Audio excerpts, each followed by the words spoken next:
আসসালামু আলাইকুম বন্ধুরা, কেমন আছেন? আশা করি ভালো আছেন। আমিও আপনাদের দোয়া ভালো আছি। তো নতুন একটি ভিডিওতে আপনাদেরকে স্বাগত জানাচ্ছি। তো বন্ধুরা দেখেন, আমার ছেলের হাতটা আজকে খুলে দিয়েছি, ব্যান্ডেজটা খুলে দিয়েছি। তো এখন আবার নতুন করে ব্যান্ডেজ করে নিতেছে, কারণ খোলা রাখলে সেলাইগুলো দেখা গেছে যে এখানে সেখানে লেগে যাবে। তো মাশাআল্লাহ অনেকটাই ভালো। তো দেখেন নিজে নিজে ব্যান্ডেজ করে ফেলতেছে, আমাকে ধরতেও দেয় না, নিজেই ডাক্তার। তুই কি দেখছস কীভাবে ব্যান্ডেজ করে? মুখস্থ করেছ নাকি? তো বন্ধুরা দেখতেছেন তো কীভাবে ডাক্তারি করতেছে, নিজেই ব্যান্ডেজ খুলছে, আবার নিজেই এখন এটারে ব্যান্ডেজ করতেছে। এই যে সব কিছু কিনে নিয়ে আসছে। এই যে এটা কি, বায়োডিন। এই যে এটা দিয়ে ভিজিয়ে তারপরে খুলছে, আর ব্যান্ডেজ টেন্ডেজ সবই নিয়ে আসছে। এই যে তোলা, তারপরে কাঁচি দিয়ে কেটে তারপরে সুন্দর করে ব্যান্ডেজ করছে।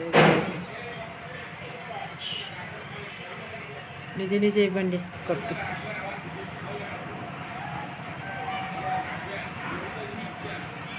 শিক্ষা বলছে নাকি কিভাবে কিভাবে করছে?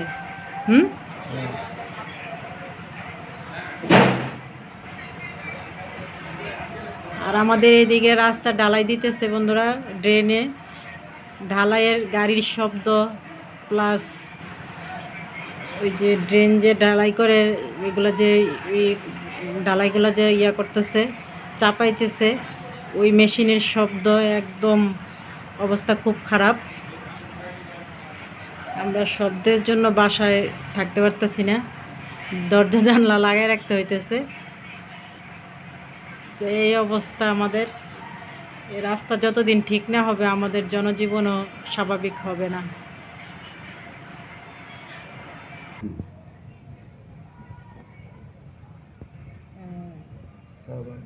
আরো কাটবো না, আরো বেশি, আরো বেশি,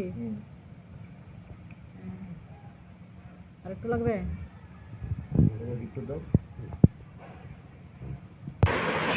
এই যে দেখেন বন্ধুরা কি সুন্দর করে মাশাআল্লাহ নিজে নিজে করে ফেলছে।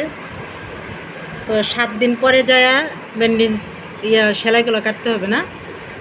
আজকে 4 দিন, 5, 6, 7, আরও 3 দিন পরে সেলাই কাটতে হবে। তো এখন এই অবস্থা আছে। আজকে গোসল টোসল করে সুন্দর করে এটারে পরিষ্কার করছে। তো 7 দিন পরে আবার দেখা যাবে কি হয়। তো মাশাআল্লাহ সেলাইগুলো খুবই শুকনো আছে, কোনো পাকে টাকে নাই, খুব সুন্দর আছে। তো বন্ধুরা দেখেন, এসে পড়েছি ছাদে, ছেলের হাতটা ব্যান্ডেজ করে ছাদে এসে পড়লাম কাপড় নেওয়ার জন্য।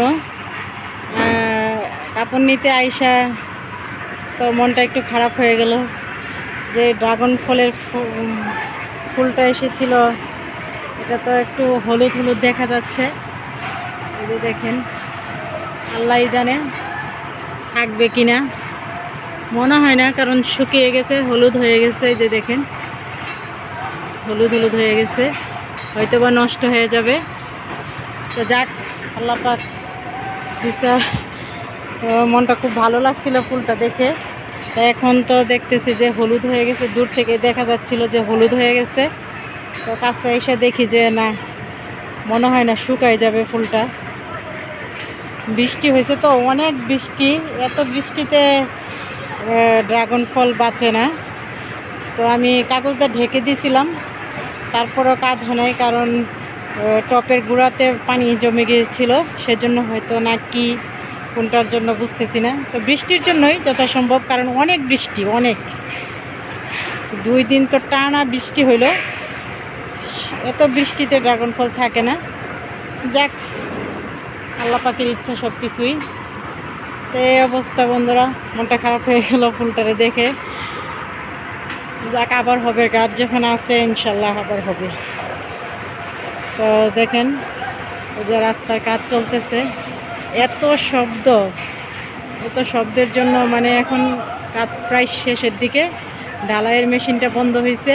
আর ওই দিক দিয়ে আরেকটা বিল্ডিংয়ে কাজ হইতেছে ওই সাইডে, এই সাইড দিয়ে। ওইটারও শব্দ, মানে দুই শব্দে একদম ঘরে টিকা যাচ্ছে না। তো এই তো বন্ধুরা, কাপড়গুলো নিয়ে নিচে চলে যাই।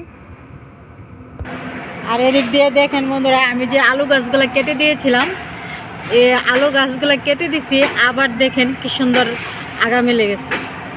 এই যে দেখেন, এগুলো কয়বার কেটে দিলাম আর কয়বার যে আগা বের হয়ে গেল। আলু গাছ যে এত বাড়ে আমি জানতাম না। এত বাড়ন্ত, সবগুলো আগে আমি কেটে দিয়েছিলাম গোড়া থেকে একদম, তাও আবার গোড়া থেকে আগা মেলে গেছে, সবগুলো আগা মেলে গেছে। এই যে দেখেন বন্ধুরা, আবার কাটতে হবে, নাহলে এগুলো এত বাড়ে পুরা ছাদ একদম ই করে ফেলে, পুরা ছাদ হয়ে যায় এগুলা। আর এদিক দিয়ে দেখেন বন্ধুরা, আমার ফুল গাছে এত সুন্দর ফুল আসছে, বৃষ্টির পর বৃষ্টি পেয়ে এত সুন্দর ফুল হয়েছে। দেখেন গাছটাতে, পুরা গাছটাতে ফুলে ছেয়ে গেছে। বন্ধুরা দেখেন, এখন বিকালের নাস্তা করার জন্য আমি একটু ময়দা, সাথে দিয়েছি ডিম আর কাঁচামরিচ, পেঁয়াজ দিয়ে এরকম একটা পাতলা করে গুলিয়ে নিয়েছি। এখন আমি এই যে একটা তাওয়া বসিয়ে দিয়েছি চুলায়। এখন আমি এই যে এগুলো বানিয়ে নিব। এখন আমরা বিকালে নাস্তা খাবো। এই যে দেখেন বন্ধুরা, আমি এই যে এরকম করে বানিয়ে নিব। দেখেন কতটা সুন্দর হইতেছে, তেল কিছুই লাগবে না। এটা এভাবেই একটা ফ্রাই প্যানে দিলে এমনিতেই উঠে যাবে। তো এভাবে সুন্দর করে বানিয়ে নিব আমি। তো দেখেন বন্ধুরা, এই যে এভাবে করে আমি সবগুলা রুটি ভেজে নিব। এই রুটিগুলো খেতে কিন্তু অনেক ভালো লাগে। যে দেখেন কত সুন্দর সফট, এটা চা দিয়ে বা খালিও খাওয়া যায়, সাথে যদি একটু হালকা চিনি দেওয়া যায়। আর যাদের ডায়াবেটিসের সমস্যা তারা না দিলেও চলে।